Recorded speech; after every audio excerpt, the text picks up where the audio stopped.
AI এর যুগেও থাকবে এই ৫টি পেশা। এআই দিন দিন শক্তিশালী হচ্ছে, চাকরি হারানোর ভয়ও বাড়ছে অনেকের মনে। রোবট গাড়ি চালাচ্ছে, খবর পড়ছে, এমনকি গানও গাইছে। তাহলে প্রশ্ন একটাই, তাহলে ভবিষ্যতে মানুষ কি কাজ করবে? ১. ডাক্তারি। রোগ শনাক্ত করতে এআই সাহায্য করতে পারে, কিন্তু একজন রোগীকে সান্ত্বনা দিতে পারে কি?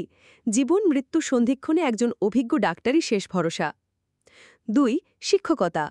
এআই ক্লাস নিতে পারবে, সেটা ঠিক, কিন্তু ছাত্রদের মনের জোরকে বাড়াবে।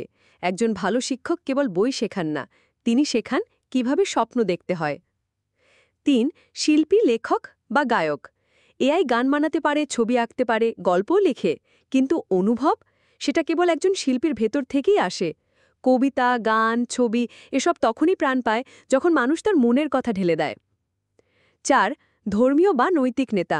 যখন জীবন হয়ে ওঠে দিশাহারা, তখন মানুষ খোঁজে একজন পথপ্রদর্শক। এআই প্রশ্নের উত্তর দিতে পারে, কিন্তু অন্তরে শান্তি দিতে পারে না। একজন ইমাম বা নৈতিক নেতা তখন হয়ে ওঠেন আশার আলো। ৫. সমাজ নেতা বা মানবিক নেতা। যখন দুর্যোগ নামে, ক্ষুধা আসে, তখন মেশিন কাজ করে না, মানুষই মানুষকে বাঁচায়।